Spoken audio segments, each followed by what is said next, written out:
Bismillahirrahmanirrahim. Assalamualaikum warahmatullahi wabarakatuh. Alhamdulillahirabbil alamin. Bapak Ibu yang kami hormati, semua kader simpatisan, struktur ranting cabang Partai Amanat Nasional, dan saudara-saudaraku dari daerah, saudaraku calon bupati sekaligus ketua DPD Partai Sukoharjo. Alhamdulillah sore ini kita semuanya masih dalam kondisi yang sehat, bersama-sama melaksanakan tugas struktural kepartaian kita, tugas politik kita di dalam Partai Amanat Nasional. Saudaraku, untuk saat ini kita sudah sampai pada putaran yang ke-11 untuk internalisasi dan sosialisasi Pilkada 2015 dari PAN. Untuk mengawali pembicaraan pada sore hari ini, ada dua hal penting nanti yang akan kami sampaikan. Yang pertama kaitannya dengan proses pencalonan saudara ketua PAN, saudara Haji Nurdin Isa MM. Kemudian yang kedua nanti kaitannya dengan proses pilkada kita 2015. Saya mulai, saudaraku, dari proses pencalonan saudara ketua. Pada proses pencalonan ini sekaligus kami nanti sebagai sumber atau narasumber dalam proses pencalonan ini, sekaligus membenarkan, meluruskan, menegakkan isu yang beredar di masyarakat. Saudara-saudaraku, bahwa pencalonan Haji Nurdin Isa MM sebagai bakal calon yang kemudian sekarang sudah menjadi calon bupati sudah selesai, sudah final. Secara garis struktural partai sudah tidak bisa dibuka-buka lagi, sudah tidak bisa dientro-entro lagi, karena secara struktural partai SK sudah diturunkan, amanah sudah dipercayakan. Kemudian kita sebagai struktural yang di bawah DPP, kami dari DPW, DPD, DPC dan DPRT hanya satu tugasnya, sami'na wa ata'na, mengamankan, menjalankan, melaksanakan instruksi partai untuk mengamankan sekaligus memenangkan Haji Nurdin Isa MM menjadi Bupati Sukoharjo 2015. Titik. Itu garis partai begitu. Sudah tidak bisa lagi diotak-atik. Kemudian saudaraku, kami dari DPD juga tidak menutup mata bahwa dan tidak menutup telinga bahwa di sekitaran kita, di masyarakat kita masih berkembang isu-isu yang tidak produktif, yang kontraproduktif pada pencalonan. Ada yang isunya boneka, ada yang isunya enggak tenanan, ada yang isunya ngancami dan lain sebagainya dan lain sebagainya. Sore hari ini kita jawab. Saudara-saudaraku, bahwa kalau isunya itu bahwa pencalonannya itu boneka, tidak tenanan dan lain sebagainya, memang yang pertama secara politik itulah yang paling mudah untuk menumbangkan, untuk merusak citra dari calon. Paling mudah itu yang pertama. Yang kedua, saudaraku, bahwa saya mengingatkan bahwa pencalonan saudara Nurdin ini tidak ada boneka, tidak ada gak tenanan, tidak ada tidak serius, semuanya serius tenanan. Kenapa begitu? Karena kalau kita hanya main-main, kita nanti dilihat oleh DPP. Kita nggak bisa main-main. Kami ini, daerah ini, wilayah itu juga adalah pantauan DPP. Kemudian DPP sudah begitu percayanya memberikan SK, kemudian kalau kita hanya bermain-main bahwa kita itu menjadi boneka, bahwa kita itu hanya sekedar tidak serius, maka DPP nanti yang akan bertindak secara langsung. Maka kita juga tidak berani untuk itu. Yang ketiga, saya mengingatkan, mari kita kembali ke awal pendaftaran, bahwa isu boneka tidak terkenal dan lain sebagainya itu sudah muncul jauh sebelum kita mendaftarkan saudara Nurdin. Itu sudah muncul jauh sebelum hatinya Nurdin itu mau mendaftarkan jadi calon bupati. Sudah jauh muncul sebelum Mas Anies itu akan menjadi calon wakil bupati.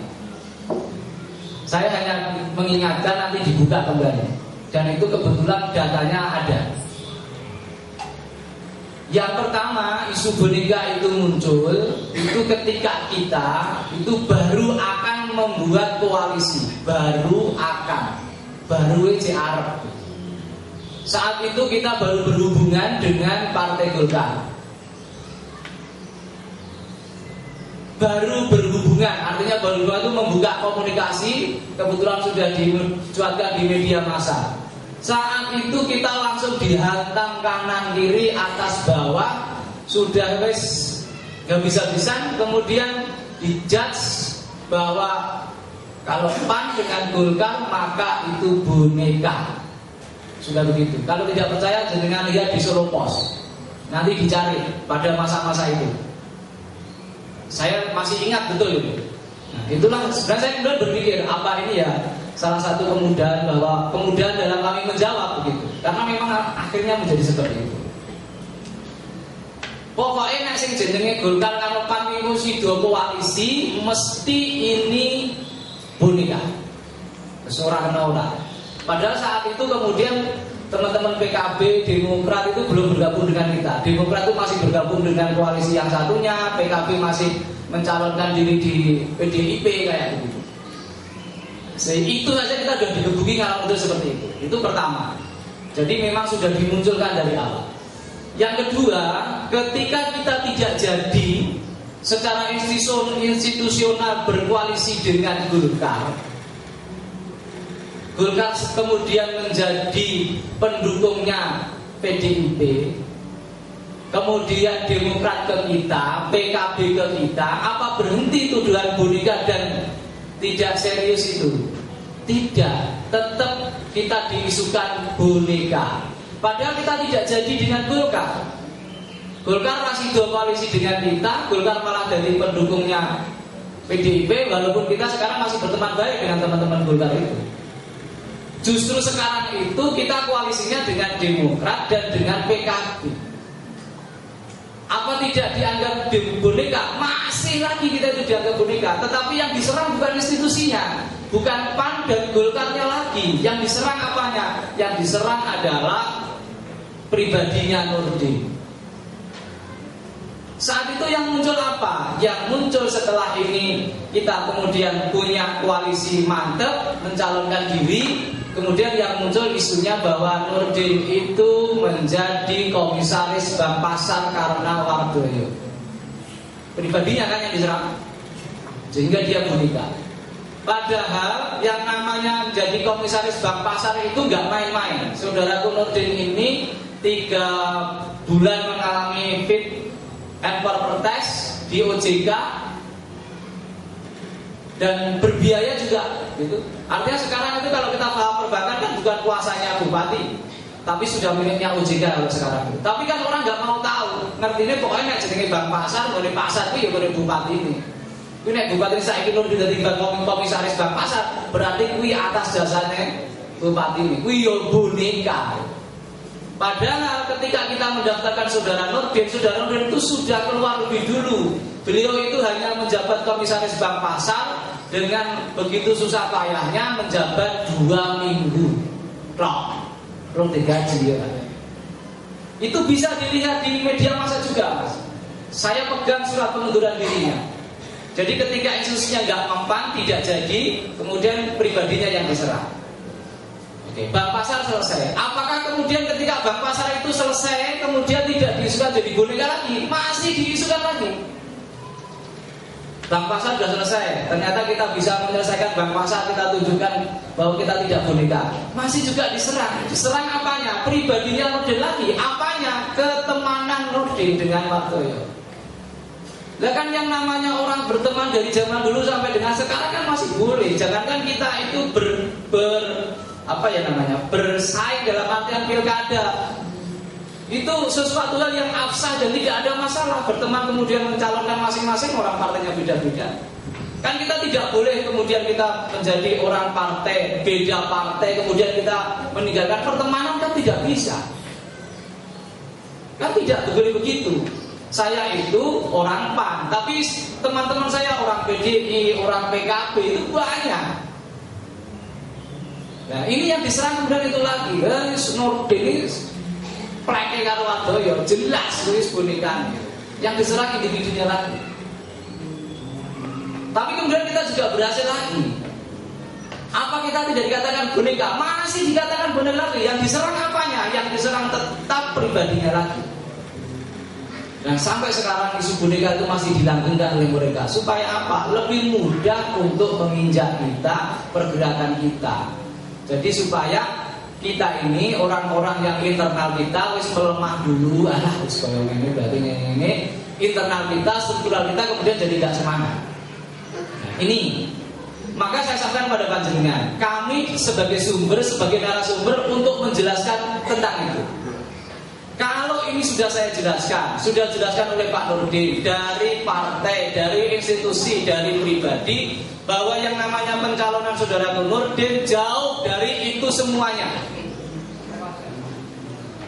Ini sumber, segala sumbernya untuk terkait dengan itu. Jadi kepada seluruh struktural kader simpatisan Partai Amanat Nasional, mulai dari DPD sampai dengan DPRT, diperintahkan untuk mulai sekarang, kalau Sukoharjo berarti mulai sore hari ini, tinggalkan keraguan, tinggalkan pemikiran tenanan gak tenanan itu, tetapi solidkan, rapatkan barisan bahwa kita mengusung Nurdin itu sungguh-sungguh, bukan boneka.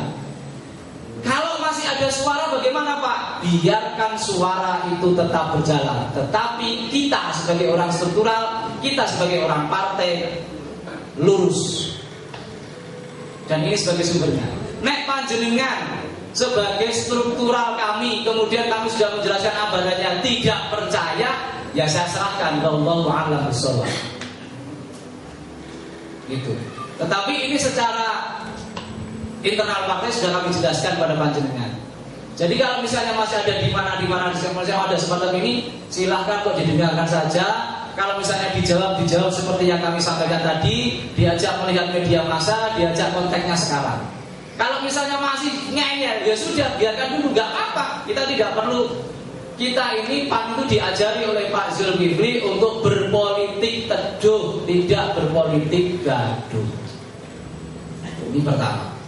Ini penting kami sampaikan pada panjenengan supaya ini pemahaman kita, persepsi kita, pemikiran kita, hati kita sama. Sehingga kalau nanti panjenengan pulang dari sini tidak ada ragu-ragu lagi, tidak galau, tidak gundah, tidak gulana bahwa kita ini maju. Sehingga ketika nanti panjenengan berada di masyarakat tidak ragu-ragu, tidak noleh kanan, noleh kiri, tetapi lurus penjelasannya sama bahwa Nurdin itu harganya apa? Tenanan.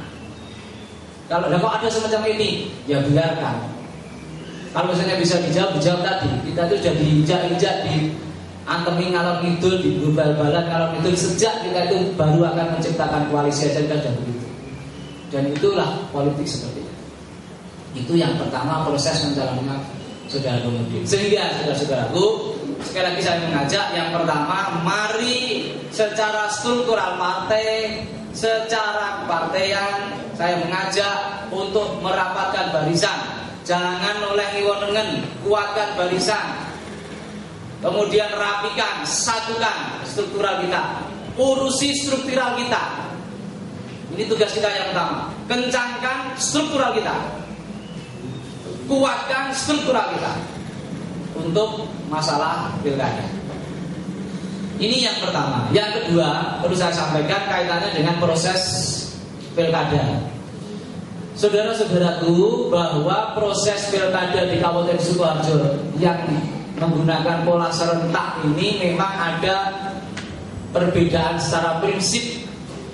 Ada dua. Yang pertama terkait dengan pencalonan, yang kedua terkait dengan kampanye. Ini secara prinsip berbeda jauh dengan pilkada yang lalu. Pilkada kita di Sukoharjo ini, yang nanti insya Allah tanggal 9 Desember itu akan ada 1353 TPS. Ada 670 sekian, 660 ribu sekian pemilih. Ini sudah tetap di 12 kecamatan, di 165 desa dan kelurahan. Takdir sudah berbicara. Kuasanya Allah sudah menentukan bahwa pilkada Sukoharjo hanya akan diikuti 2 calon, nomor urut 1 dan nomor urut 2. Kita sebagai yang mengusung dari Partai Amanat Nasional yang berkoalisi dengan PKB dan Demokrat yang dinamakan Koalisi Sukoharjo Makmur sudah mendaftarkan Saudara Nurdin dan Anis Mudakir sebagai sekretaris PKB Sukoharjo menjadi calon bupati dan wakil bupati yang sudah ditetapkan pada tanggal 4 Agustus yang lalu, dan penetapan nomor kita mendapatkan nomor urut 2. Saudara-saudaraku, pencalonan Saudara Nurdin dalam pentahapan itu beda prinsipnya. Kalau pada periode yang lalu pencalonan itu hanya cukup berhenti di tingkat pimpinan partai kabupaten. Tetapi kalau periode sekarang itu harus sampai pada DPP. Tidak hanya DPW, tetapi DPP pusat. Semua yang mencalonkan bupati dan wakil bupati harus mendapatkan rekom SK persetujuan dari DPP-nya masing-masing. Berarti Saudara Nurdin dan Anis Mudakir itu mendapatkan rekom dari PAN, dari PKB, dan dari Demokrat. Itu sudah sah kita tanda tangan. Kalau tidak itu, maka tidak bisa. Maka kalau kita lihat sejarah yang kemarin itu ada koalisi kita yang lain yang tidak bisa karena terpentok dengan rekom dari pusat. Kalau kita lihat daerah Jawa Timur kemarin Yomeh gagal itu juga karena rekom dari pusat. Nah, itu prinsip yang pertama itu, pendaftaran itu harus seperti itu. Sehingga kemarin kita berusaha di DPP dulu, kemudian baru sekarang kita masuk ke wilayah cabang dan ranting. Saya kira itu dulu dari saya, dan akhirnya maka marilah kita bersama-sama untuk bisa merapatkan barisan, kemudian memenangkan Nurdin pada tanggal 9 Desember yang akan datang. Terima kasih. Assalamualaikum warahmatullahi wabarakatuh.